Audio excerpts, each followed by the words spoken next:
Long ago, when righteousness was weakening and cruelty was spreading across the land, the earth herself became burdened by the suffering of innocent people. Kings who were meant to protect their subjects had become proud and merciless. Powerful rulers used fear instead of justice. Sacred values were ignored, and the cries of the helpless seemed to rise toward the heavens. Unable to bear this suffering any longer, Mother Earth took the form of a sorrowful cow and approached Lord Brahma. With tears in her eyes, she said, "O Lord, the weight of injustice has become unbearable. The wicked have grown powerful, and the virtuous are being crushed. Please protect your children." Lord Brahma, accompanied by the gods, went to the shore of the cosmic ocean and prayed to Lord Vishnu. A divine voice filled the heavens. "Do not be afraid. I shall descend upon the earth. I will be born in the Yadu dynasty and restore Dharma. Let the gods also take birth among the Yadavas and assist in my divine mission." Hope returned to the hearts of the gods, but on earth, events had already begun to unfold. In the city of Mathura lived a powerful king named Ugrasena. His son Kansa was known for his strength, ambition, and fearless nature. Kansa had a beloved cousin named Devaki. Although his heart was hard toward most people, he showed great affection toward her. When Devaki was married to the noble Vasudeva, the city of Mathura was filled with celebration. Conches were blown, drums echoed through the streets, flowers were showered upon the newly married couple, and lamps illuminated every doorway. Kansa himself took the reins of the royal chariot to escort his beloved sister to her new home. He said proudly, "Dear Devaki, today is the happiest day of your life. I shall personally take you to your husband's palace." Devaki smiled with gratitude, and Vasudeva bowed respectfully. The chariot moved through the joyful streets of Mathura. Musicians played festive melodies, relatives followed in decorated carriages, and citizens blessed the newly married couple. Then suddenly, the sky darkened. A powerful voice thundered from above, "Kansa! You fool! The 8th child born to Devaki will become the cause of your death." The music stopped. The horses stood still. The joy on Kansa's face disappeared. His hands began to tremble with rage and fear. "The 8th child of Devaki will kill me," he whispered. In a moment, love turned into terror. Kansa drew his sword and seized Devaki by her hair. "If her child is destined to kill me," he shouted, "then I shall kill her before she can give birth." Devaki trembled. Vasudeva stepped forward calmly. "O Kansa," he said, "you are a great warrior. It does not suit you to kill your own sister on her wedding day." The prophecy did not say that Devaki herself would kill you. It spoke only of her 8th child. Kansa looked at him with burning eyes. Vasudeva continued, "I give you my word. Every child born to us will be brought to you. You may decide what must be done, but spare Devaki's life." Kansa knew that Vasudeva was an honorable man who never broke his word. Slowly, he lowered his sword, but fear had already poisoned his mind. He ordered his soldiers to imprison Devaki and Vasudeva. The wedding chariot that had begun its journey amid music and flowers now turned toward a dark prison. Devaki and Vasudeva were chained inside a stone cell. Iron doors were locked. Armed guards stood outside. The room was cold, damp, and filled with darkness. Devaki looked at her husband and said, "Is this how our new life was meant to begin?" Vasudeva held her hands. "Do not lose faith," he said. "The divine will of the Lord is beyond our understanding. Whatever happens, we must remain truthful and patient." In time, Devaki gave birth to her first child. For one brief moment, the darkness of the prison was filled with the soft cry of a newborn baby. Devaki held the child close to her heart. Vasudeva looked at the baby with tears in his eyes, but he remembered his promise. Carrying the child in his arms, he walked toward Kansa. Kansa was surprised. "You came voluntarily?" he asked. Vasudeva replied, "I gave you my word." For a moment, Kansa felt ashamed. The prophecy concerned only the 8th child, not the first. He said, "Take the child back. I have no fear of this baby." Vasudeva returned to the prison, but shortly afterwards, the sage Narada visited Kansa. Narada knew that the divine plan had to unfold. He told Kansa that the gods were preparing to take birth in the Yadu dynasty and that any of Devaki's children might be part of the divine arrangement. Fear once again overtook Kansa's mind. He rushed to the prison, snatched the child from Devaki's arms, and killed him. Devaki cried out in unbearable sorrow. The prison walls witnessed the grief of a mother whose innocent child had been taken from her. One by one, 6 sons were born to Devaki, and one by one Kansa killed them. Each time Devaki prayed that perhaps Kansa's heart would change. Each time Vasudeva remained bound by his promise. Each time the prison became more silent. Yet behind all this suffering, a great divine mystery was unfolding. When Devaki became pregnant for the 7th time, Kansa became increasingly restless. He ordered the guards to watch the prison day and night. But the child in Devaki's womb was no ordinary child. He was an expansion of the divine power of Lord Vishnu. By the Lord's command, Yogamaya transferred the child from Devaki's womb into the womb of Rohini, another wife of Vasudeva, who was living safely in Gokul under the protection of Nanda and Yashoda. The people of Mathura believed that Devaki had lost the child. But the divine child was later born to Rohini as Balarama, the elder brother of Krishna. He would become strong, fearless, and completely devoted to the Lord. Then came the moment for which heaven and earth had been waiting.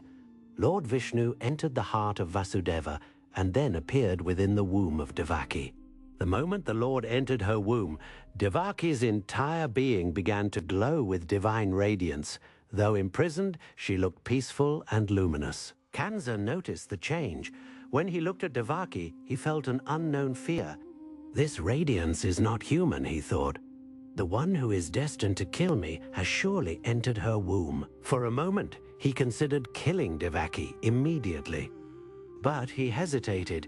If I kill a pregnant woman, my name will be cursed forever, he thought. And perhaps destiny will find another way to destroy me. So he waited, but peace left him completely. He saw Vishnu in his dreams. He imagined Krishna in the shadows. Every sound frightened him. Every star in the night sky seemed to announce his end. Meanwhile, inside the prison, Devaki prayed, "O Lord, I do not ask for freedom. I do not ask for comfort. I ask only that you protect this child." Vasudeva bowed his head. He knew that this child belonged not only to them, but to the entire world. The sacred night of Krishna's birth arrived. It was the 8th day of the dark half of the month of Bhadrapada. A deep stillness spread across the earth. The stars shone with unusual brilliance. A gentle fragrance filled the air. Rivers became calm. Lotus flowers bloomed at midnight. The winds became cool and soothing. Although it was the rainy season, the entire universe seemed to be waiting in silence. The gods gathered invisibly above Mathura. Celestial drums began to sound. Flowers rained from the heavens. Inside the prison, Devaki experienced a divine light. And at the stroke of midnight, the Supreme Lord appeared before her. He did not first appear as an ordinary baby. He manifested in his majestic divine form. His complexion was dark like a rain-filled cloud. He had 4 arms holding the conch, discus, mace, and lotus. The Kaustuva jewel shone upon his chest.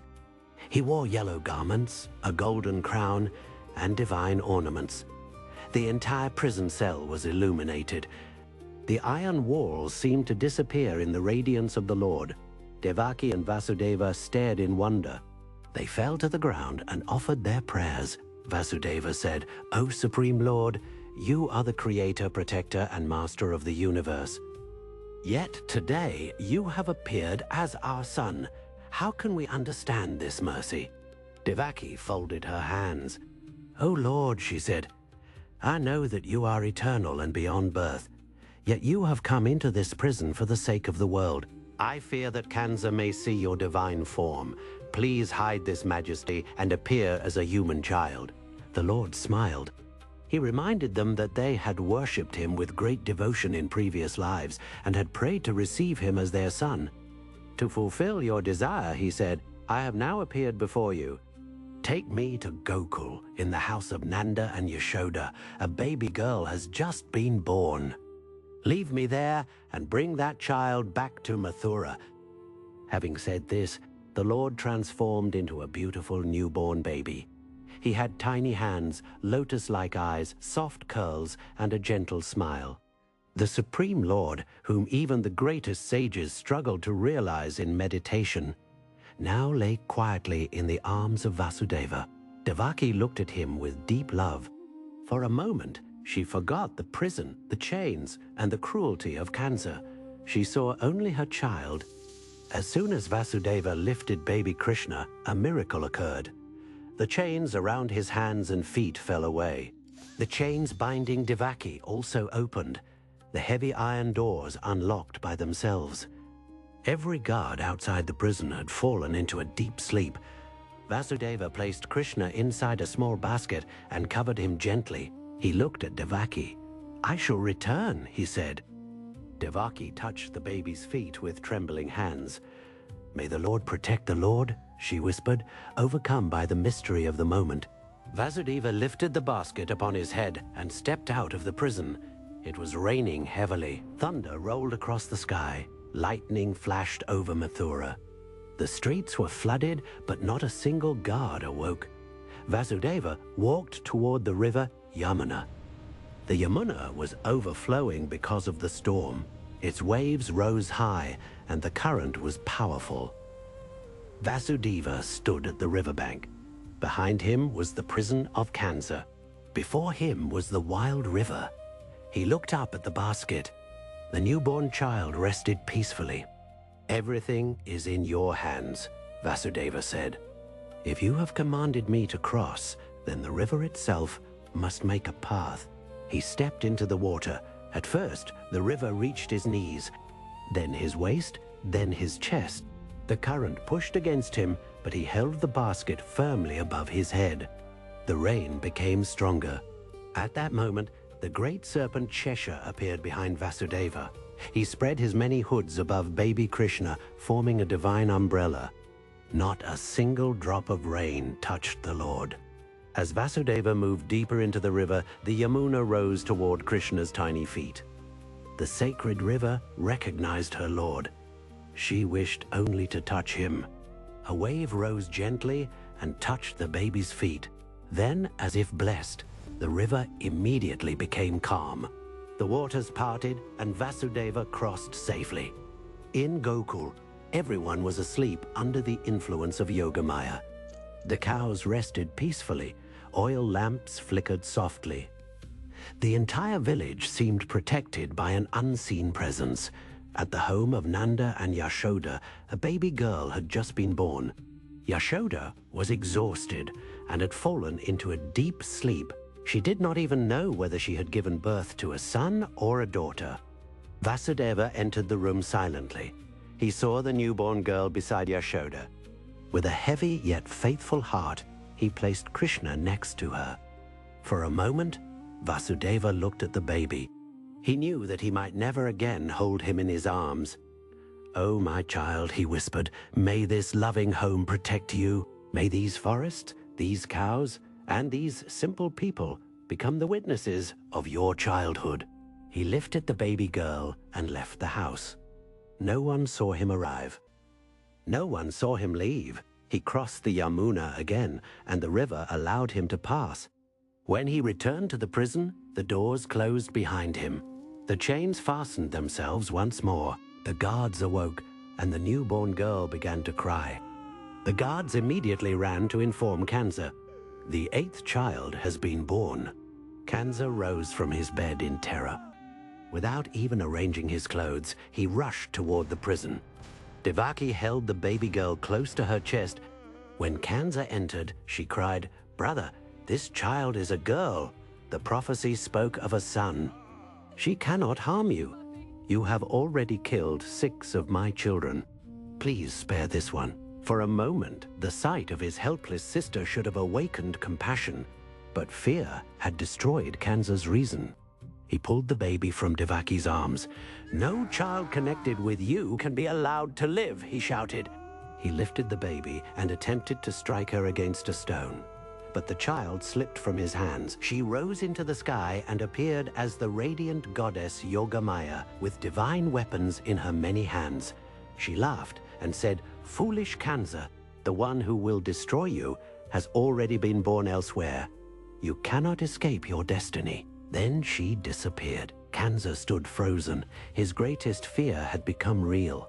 Somewhere beyond the walls of Mathura, the child destined to end his tyranny was alive. The next morning, Gokul awakened to the sound of a baby's cry. Yashoda opened her eyes and saw a beautiful dark-complexioned child beside her. Her heart overflowed with love. "My son," she whispered. She had no memory of what had happened during the night. She knew only that the most beautiful child in the world was lying beside her. News spread quickly. "A son has been born to Nanda and Yashoda." The entire village celebrated. Women dressed in colorful clothes and carried gifts. Men decorated their homes with leaves, flowers, and flags. Cows were bathed, painted, and adorned with golden ornaments. Drums echoed through Gokul. Children danced in the streets. Nanda Baba distributed cows, clothes, food, and ornaments to the poor and to the learned Brahmins. The gopis gathered around the babe. One said, "Look at his eyes. They are like lotus petals." Another said, "His smile steals the heart." Another whispered, "There is something divine about this child." Yashoda held Krishna protectively. "He is my son," she said, smiling. No one in Gokul knew that the Supreme Lord had entered their village. They did not worship him with fear or distant reverence. They loved him. They would feed him, carry him, scold him, chase him, and laugh with him. The all-powerful Lord had chosen to become helpless before the love of his devotees. Krishna was born in a prison, but his birth broke every chain. He appeared at midnight, but his arrival brought light to the world. He was carried across a dangerous river, but the river itself bowed before him. He was born to royal parents, but he chose to grow up among cowherds. He was the Lord of the universe, yet he accepted the love of Yashoda as a mother, Nanda as a father, Balarama as a brother, and the people of Gokul as his own family. Krishna's birth teaches us that divine grace often enters our lives in the darkest hour. When every door appears closed, the Lord can open a path. When fear seems powerful, faith can carry us across the deepest river. When injustice appears unstoppable, Dharma may already have taken birth quietly, unseen by the world. The prison of Mathura represents the prison of fear within the human heart. Kansa represents the ego that tries to control everything. The chains represent our attachments, anxieties, and ignorance. And Krishna represents the divine light that appears when surrender becomes complete. On the sacred night of Janmashtami, devotees remain awake until midnight because they are not merely remembering an event from the past. They are preparing the heart for Krishna to be born within. When pride becomes silent, Krishna is born. When fear gives way to faith, Krishna is born. When cruelty is replaced by compassion, Krishna is born.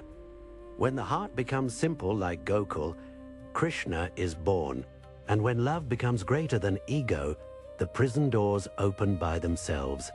May the beautiful child of Devaki and Yashoda remove the darkness from every heart. May the flute player of Vrindavan fill our lives with devotion. May Lord Krishna guide us from fear to faith, from bondage to freedom, and from darkness to divine love. Jai Shri Krishna. For similar stories like this, and to stay connected to divine wisdom, subscribe to this channel so that we can meet again.